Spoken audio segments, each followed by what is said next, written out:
बेटा हम further continue कर रहे हैं हमारे किरचॉफ या मीटर वृत्त के न्यूमेरिकल्स। उसमें एक ऐसा क्वेश्चन हम अभी लेने जा रहे हैं जिसका हम अगर डायरेक्ट फॉर्मूला हमें पता है तो उसमें वैल्यू पुट करो और आपका जवाब मिल जाएगा। और उस फॉर्मूले को कैसे निकाला है, डेराइव कैसे किया है, ये चीज आपको अच्छे से समझ में आनी चाहिए। बहुत जगह इस क्वेश्चन को पूछा जाता है, याद रखना आपका काम है। लास्ट में जब ये आएगा तो हम इसको याद भी रख सकते हैं और एज ए फॉर्मूले के तौर पे इसको याद रखना है, वैल्यूज पुट करनी है और आंसर निकालना, चेक कर लेना है। एक आपकी किताब में दे रखा है, उसी से मिलता जुलता, उसको फिर मैं आपको बताऊंगा कैसे किया हो, उसका यूज करके। ठीक है बेटा, तो मैं फिगर बना रहा हूँ, फिगर के हिसाब से एक बार आपने देखना है कैसे होने लग रहा है। प्लीज यहाँ ध्यान देना एक बार। आप बच्चों को जो मैं बोलने लग रहा हूँ उस पर सॉल्यूशन करने का काम आपको आना चाहिए। एक वेटस्टोन ब्रिज की बात कर रहे हैं, ये वेटस्टोन ब्रिज है।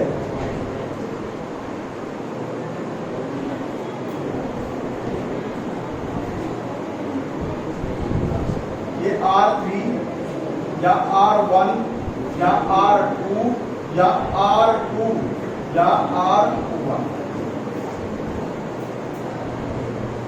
ये बैलेंस नहीं है। अगर हम इसके अक्रॉस पूछे और इसके अक्रॉस पूछे, ए और बी के अक्रॉस, तो फिर इसकी रेजिस्टेंस होगी इक्विवेलेंट, तो बैलेंस नहीं है ना बेटा। ये कैसे R1 बाई R2 यहां पड़ा, R2 बाई R1, तो रिवर्स में हो गया। It is not a balance Wheatstone bridge. और R3 यहां अलग दिया मिलेगा, हो सकता है इनमें से किसी के बराबर दे रखा हो, हमने डिफरेंट ही ले लिया इसको सारा, एज डिफरेंट बिल्कुल सब कुछ।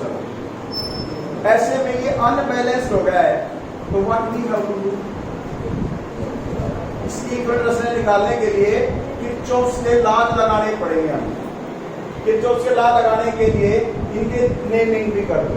ए यहां से क्या लिखो, इसको कुछ नाम मतलब लिखाता होगा, फिर ए हो गया, ठीक है, या इसका नाम ए रख देते हैं, यहां रख देते हैं, और इसका नाम यहाँ बी ले लेते हैं। ये सी ले लिया, यहाँ डी ले लिया, अलग है उस नॉर्मल वाली कंडीशन से। और अब यहाँ से घुमा के लेके आएंगे, तो यहाँ आप चाहो तो थ्री लिख दो, पॉजिटिव नेगेटिव ऐसे करके एक की लगा दी, या एच ले लिया। बस इसको बनाने के लिए हमने ऐसे माना है। अब इसको हम शॉर्ट कर देंगे, थोड़ा छोटा बना देंगे। इधर से करंट चला मान लो आई, ठीक है। अगर हम इसकी जगह मिरर मान लें तो ये R1 है, ये R2 है, ये R2 है, ये R1 है, मिरर की छोटा मान लिया। एक बात ध्यान देना, एक सिमिट्री ही बनती है, उस पॉइंट को थोड़ा अलग से याद रखना है आपको कि यहां से आई R1 के अंदर मान लो I1 करंट गया बेटा, तो यहां से कितना करंट गया बेटा, I माइनस I1, सही है ना। ये तो फिर दूसरा करंट लगा रहे हैं हम। अब जो दूसरा पॉइंट आपने ध्यान रखना है, ये यहां से करने के बाद उल्टा यहां बाहर कितना आना चाहिए, I। अब गया R1 में कितना था बेटा, तो यहां से जो करंट आएगा ना बेटा, वो कैसे आएगा, वो उतना ही आएगा, I1 ही ले लेना यहाँ, क्योंकि R1 है तो इसमें कितना ही आएगा।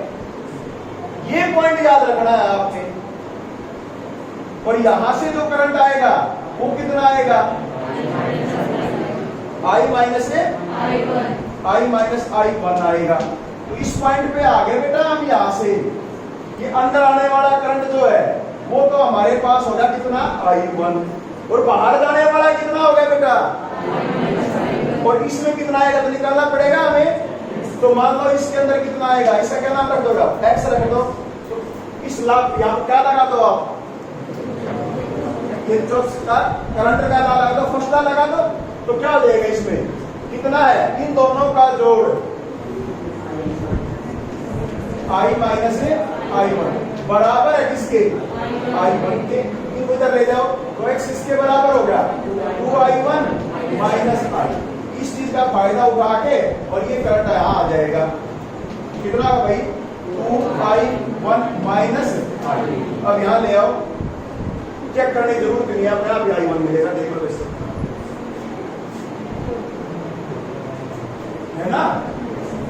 हमने इस टेक्निक की वजह से बिल्कुल छोटा हम क्वेश्चन बना लिया इसको। अब हमें इसमें दो ही वैल्यू निकालनी है, एक तो I1 की वैल्यू I की टर्म में, बस I1 दो ही कह सकते हो ना, तो दो बार इसके ऊपर लगा दो। चलो इसमें लगाएंगे तो हमारे पास क्या बनेगा, एक बार बताना भैया। ये यहां से कितना हो जाएगा, जो उसका सेकंड लगाएंगे तो क्लोज पाथ में, in close path A C B A, हाँ भाई क्या होगा, I1 R1 plus 2I1 minus I into R3 minus I1 I minus I1 into R2 बराबर है 0। ठीक है भाई, समझ में आया या नहीं। अगर वहां से करेंगे तो भी इक्वेशन यही बनेगी। ठीक है, तो यहां से इकट्ठा करके देखो एक बार, आपको तीनों अलग अलग में आई हुई है, तो करना भाई I1 की वैल्यू, I और I1 में रिलेशन है बस, तो कितना होगा I1 R1 और यहाँ प्लस में 2I1 R3 और यहाँ से I1 के साथ क्या होगा, माइनस माइनस प्लस क्या होगा I1 R2, सारे I1 के हो गए। तो अब I के और दो क्या होगा, यहाँ माइनस IR3 और यहाँ से लेंगे तो माइनस IR2, कॉमन होगा नहीं तो बराबर है 0। है भाई, सही है ना। ये एज इसमें I1 के साथ ही ले लिया, I1 माइनस माइनस प्लस हो गया, ये ले लिया, यहाँ भी बचा हुआ I, तो माइनस I1 IR3 और माइनस IR3, ये आ गया भाई, सही है। इसमें से I1 को कॉमन निकाल लो, क्या पड़ गया भाई, यहां से I1 R1 plus 2R3 plus R2 बराबर है, उधर चला जाएगा, क्या होगा R3 माइनस R2, ये प्लस आएगा, सॉरी ये प्लस आएगा क्योंकि माइनस बाहर ले गया, तो दिस इज प्लस। ठीक है, आ गया भैया। अब यहां से हमारे पास I1 की वैल्यू किसके बराबर आ गई, I1 is equal to R3 plus R2 divided by R1 plus R2 plus 2 times R3 into में I, ये आ गई ना, I की वैल्यू I1 की टर्म में आ गई। एक इक्वेशन चाहिए थी हमें, एक काम करो अपने जो उसका बाहर बाहर से लगा दो, यहाँ से जी यहाँ से ऐसे आ जाओ बाहर से, क्योंकि भी आ जाएगा उसमें। ठीक है, तो लगाओ, कितना बताओ यहाँ से, इन क्लोज पाथ क्या लिखेंगे, A C B H Z A। हाँ भाई, यहाँ से यहाँ तक I1 है, यहाँ से यहाँ तक प्लस का होगा ये I माइनस से I1, ठीक है, R2 और यहां से आगे आएगा, क्या आएगा, बैटरी आगे बस, तो बराबर क्या लिख देंगे, ठीक है पुत्र। तो यहां से V is equal to I1 वाला इकट्ठे कर दो, I1 R1 माइनस R2 इन दोनों में हो जाएगा ना, और यहां क्या रहेगा प्लस I R2। अब I1 की वैल्यू यहां रख दो, इसमें रखो I1 की value, V is equal to क्या होगा भाई, R प्लस ठीक है I बटे R1 plus R2 plus 2R3 और आगे क्या रहेगा ये इसकी वैल्यू पे करेंगे ये तो रह रहा होगा ये भी क्या लिखेंगे इसको R1 माइनस R2 प्लस में I R ठीक है भाई। अब यहां से I को अलग करना है हमने, इसमें भी I है इसमें भी I है, बाहर निकाल दो एलसीएम ले दो तो V is equal to I तो बाहर आ गया भाई, इन दोनों को मल्टीप्लाई करो पहले इसको इन दोनों के साथ R1 R2 minus R2 R3 अब इसके साथ प्लस R1 R2 अब इसके साथ माइनस R2 का स्क्वायर बटे R1 plus R2 plus 2 R3 और यहाँ प्लस I को सारे के पार है, ठीक है सारे के पार होगा ये। अब एक काम करते हैं इससे और मल्टीप्लाई कर दो इनको, तो नीचे तो कितना आ गया हमारे पास बोलो, इसको नीचे जाएगा हमारे R1 plus R2 plus 2R3 ठीक है बेटा। ये ऐसे कैसे रखो और इसके साथ मल्टीप्लाई करो क्या बनेगा R1 R3 minus R2 R3 R1 minus और अब इसके साथ माइनस में इसकी करो प्लस R1 यहाँ भी प्लस R2 का स्क्वायर और यहाँ प्लस 2 R2 R3। हाँ भाई क्या कटा इसमें से R2 का स्क्वायर कट जाएगा। अब हिसाब से आप करो V equal to R1 R2 कहाँ है ये रहा प्लस का है ना और यहाँ भी क्या है ये प्लस का तो क्या आ गया भाई 2R1 है R2 ठीक है और यहाँ क्या है ये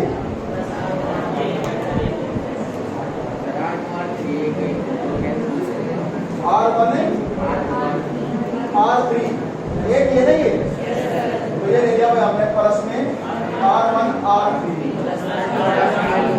और ये भी गिरेगा तो प्लस में R2 R3 और डिवाइडेड बाई R1 प्लस में 2R3 इनटू R3। अब ऊपर वाले में एक काम करते हैं, इसको मैं थोड़ा ढंग से लिख रहा हूँ भाई, आप प्लीज ध्यान देना, फार्मूला तैयार होने के बाद फट देना आराम से क्वेश्चन आ जाएगा। मैंने इसको आपको याद नहीं कराया, सीधा भी कर सकते हैं हम इसको। इन दोनों को तो ऐसे रखते, इन दोनों में से कॉमन क्या आ गया R3 तो क्या लिखेंगे देखो 2R1 R3 R2 प्लस में R1 प्लस R2 के बाहर R3 ठीक है और नीचे R1 plus R2 plus 2 R3 into I। अब अगर इस सबको हटा के सीधे R इक्वलेंट मान ले तो V equal to R equivalent into I हो जाएगा। तो I हट जाएगा, किसका काम करेगा ये बोलो R इक्वलेंट किसके बराबर आएगा बताओगे। अब यहां से R1 प्लस R2 ठीक है इंटू R3 प्लस में 2 times R1 R2 divided by R1 plus R2 plus 2 times R3 ठीक है। ये फॉर्मूला बनेगा भाई हमारा। अब इसको चेक कर देते हैं, 1 मिनट लगे। अब ये फॉर्मूला ठीक है या नहीं इसको चेक करते हैं। नहीं होगा किसी के पास बिल्कुल फ्रेश स्टार्ट होगी।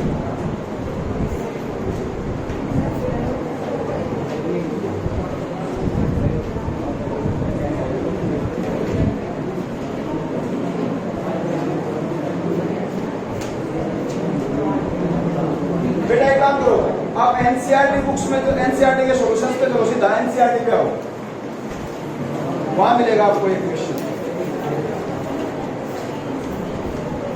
जो एनसीईआरटी क्वेश्चंस दे रखे हैं प्रॉब्लम हो रहा है NCERT का, लिखा होगा ना।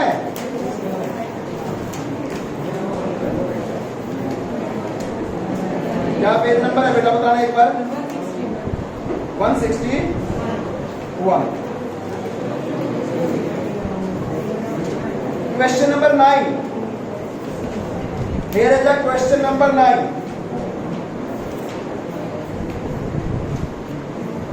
NCERT में क्वेश्चन नंबर 9 दे रखा है। अब ध्यान देना इस क्वेश्चन को, इस आर में से कितना करंट गया वो भी निकालेंगे हम इसी का यूज करते हुए। R1 की जगह यहां क्या दे रखा है बेटा? R1 इज इक्वल टू 10 ओम, ठीक है। R2 बोलो कितना है? 5 ओम। और R3 कितना है? बीच में भी मिलेगा 5 ओम। तो ये यहां से R इक्विवेलेंट सिर्फ इसी R कितनी आएगी निकालो, इसमें रख के वैल्यू R डैश लिख रहा हूं मैं इसको, R डैश इसकी वैल्यू को R डैश लिख रहा हूं, कितने आएगी रखो इसमें, इन दोनों का जोड़ और मल्टीप्लाइड में R3।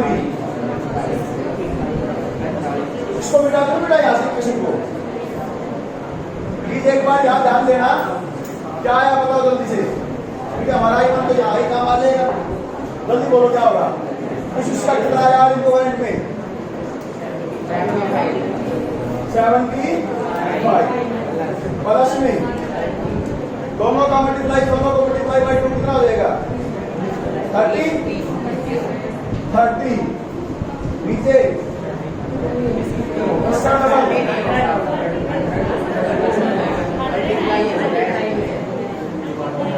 Two times. अच्छा वो हमने आपसे कर दिया, कितना आएगा भैया? दोनों को मल्टीप्लाई करेंगे तो 100 होगा ना, ये 100 आएगा। नीचे यहाँ कितना आ जाएगा?